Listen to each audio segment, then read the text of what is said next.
अध्याय दूसरा, योग भक्ति में कार्य। हमने अनेक प्रकार के योग तथा योगियों के नाम सुने, किंतु श्रीमद् भगवद गीता में श्री कृष्ण कहते हैं कि असली योगी वही है जिसने मेरे प्रति पूर्ण समर्पण कर दिया हो। श्री कृष्ण घोषित करते हैं कि संन्यास तथा योग में कोई अंतर नहीं। श्रीमद् भगवद गीता अध्याय 6 और दूसरे श्लोक में कहते हैं कि हे पांडुपुत्र, जिसे संन्यास कहते हैं वही योग अर्थात परम ब्रह्म में युक्त होना, क्योंकि इंद्र तृप्ति की इच्छा को त्यागे बिना कोई भी कभी योग्य नहीं हो सकता। श्रीमद् भगवद गीता में 3 मुख्य प्रकार के योगों का वर्णन हुआ है: कर्म योग, ज्ञान योग तथा भक्ति योग। योग की प्रगति को एक सीढ़ी के रूप में माना जा सकता है। कोई पहली सीढ़ी पर हो सकता है तो कोई मध्य की सीढ़ी पर तथा अथवा सबसे ऊंची सीढ़ी पर हो सकता है। जब कोई किन्हीं विशिष्ट स्तर पर पहुंच जाता है तो उसे कर्म योगी, ज्ञान योगी इत्यादि कहा जाता है। प्रत्येक स्थिति में भगवत सेवा तो रहती ही है, विनम्रता केवल प्रगति के स्तर में होती है। अतः श्री कृष्ण अर्जुन से कहते हैं कि उसे समझना चाहिए कि संन्यास तथा योग एक ही है, क्योंकि काम तथा भोग की इच्छा से मुक्त हुए बिना कोई ना तो योगी बन सकता है और ना ही कोई सन्यासी। कुछ योगी हैं जो लाभ के लिए योग करते हैं, परंतु वह वास्तविक योगी नहीं। सभी कुछ भगवान की सेवा में नियुक्त होना चाहिए। हम जो कुछ भी साधारण श्रमिक, सन्यासी, योगी या दार्शनिक के रूप में करें, उसे कृष्ण भावनामृत में रहना करना चाहिए। यदि हम श्री कृष्ण की सेवा करने के विचार में मग्न रहे तथा उसकी भावना से क्रिया करें तो हम यथार्थ सन्यासी तथा यथार्थ योगी बन सकते हैं। योग प्रगति की सीढ़ियों पर पहला कदम रखने के लिए कर्म करना अनिवार्य है। किसी को यह नहीं सोचना चाहिए कि चूंकि वह योग का प्रारंभ करने जा रहा है अतः उसे कर्म करना बंद करना देना चाहिए। श्रीमद् भगवद गीता में श्री कृष्ण अर्जुन को योगी बनने को कहते हैं, किंतु उसे युद्ध न करने को कभी नहीं कहते। ये बिल्कुल विरोधी बात है। निश्चय ही कोई यह पूछ सकता है कि व्यक्ति किस प्रकार योगी होने के साथ साथ एक योद्धा भी बन सकता है। योग अभ्यास के प्रति हमारी धारणा है टांगों को मोड़कर तथा अंध खुली आंखों नाक अग्रभाव पर ताकते हुए आसन में बैठ जाना एवं इसी प्रकार एकांत स्थान पर ध्यान लगाना।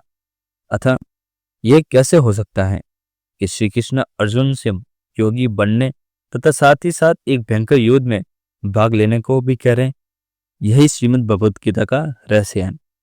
व्यक्ति योद्धा भी बन सकता है और तथा साथ ही साथ उच्चतम योगी और उच्चतम सन्यासी भी। ऐसा कैसे संभव है? श्री कृष्ण भावनामृत में व्यक्ति को केवल श्री कृष्ण के लिए लड़ना चाहिए, श्री कृष्ण के लिए कार्य करना चाहिए, श्री कृष्ण के लिए खाना खाना चाहिए, श्री कृष्ण के लिए सोना चाहिए तथा समस्त क्रियाओं को श्री कृष्ण को अर्पित कर देना चाहिए। इस प्रकार की व्यक्ति उच्चतम योगी एवं उच्चतम सन्यासी बन सकता है और यही रहस्य है। श्रीमद् भगवद गीता के 6 अध्याय में श्री कृष्ण अर्जुन को ध्यान योग करना सिखाते हैं, किंतु अर्जुन इसे अत्यधिक कठिन कहकर अस्वीकार कर देता है। तो अर्जुन को महान योगी कैसे माना जा सकता है? यदि श्री कृष्ण अर्जुन को ध्यान पद्धति अस्वीकार करते हुए देख रहे हैं तथा उन्होंने अर्जुन को सर्वोच्च योगी घोषित किया, क्योंकि तुम सदैव मेरे चिंतन करते रहो। श्री कृष्ण का चिंतन सारी योग पद्धतियों का सार है, चाहे वह हठ, कर्म, ज्ञान, भक्ति या योग हो, यज्ञ तथा दान की कोई अन्य पद्धति हो। आत्मज्ञान है तो समस्त प्रस्तावित क्रियाओं का अंत श्री कृष्ण भावना या श्री कृष्ण के सतत चिंतन में ही होता है। मानव जीवन की यथार्थ सिद्धि समस्त प्रकार की क्रिया करते हो सदैव कृष्ण भावना में रहने तथा सदैव श्री कृष्ण के प्रति जागरूक रहने में ही निहित है।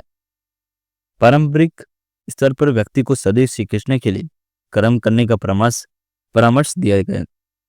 व्यक्ति को सदैव कोई ना कोई कर्तव्य अथवा नियुक्ति खोजते रहना चाहिए, क्योंकि क्षण भर को भी खाली रहना बुरी नीति है। ऐसी नियुक्ति द्वारा जब हम वास्तविक तक प्रगति करता है तो वह भले ही शारीरिक रूप से कार्य न करे, किंतु अपने अंतर में सदैव श्री कृष्ण के चिंतन नियुक्त करता है। फिर भी पारंपरिक स्तर में व्यक्ति को अपनी इंद्रियों को श्री कृष्ण की सेवा में नियुक्त करने का परामर्श दिया जाता है। श्री कृष्ण की सेवा में व्यक्ति विविध प्रकार की क्रिया कर सकता है। अंतर्राष्ट्रीय कृष्ण भावनामृत संघ का उद्देश्य इच्छुक भक्तों को इन क्रियाओं में मार्गदर्शित करने में सहायता होना है। कृष्ण भावना के कार्य करने के लिए श्री कृष्ण की सेवा हेतु दिन में पर्याप्त घंटे ही भी नहीं मिलते। वहाँ सदैव क्रियाएं हैं, रात दिन नियुक्ति हैं, जिससे कृष्ण भावनामृत साधक बड़े आनंद पूर्वक करते हैं। वही वास्तविक सुख का स्तर है। श्री कृष्ण के लिए सदैव व्यस्त रहना तथा संपूर्ण विश्व में कृष्ण भावनामृत को फैलाना। भौतिक जगत में यदि कोई हर समय कार्य करे तो वह बहुत थक जाता है, परंतु यदि कोई कृष्ण भावना में कार्य करे तो वह हरे कृष्ण का जप करने तथा दिन में 24 घंटे भक्ति मूलक कार्यों में संलग्न रहने से उपरांत भी कभी नहीं थकता। किंतु यदि हम जड़ संसारी ध्वनि की तरंगों को जगत करें तो हम शीघ्र ही पड़ जाते हैं। आध्यात्मिक स्तर पर थकने का प्रश्न ही नहीं उठता।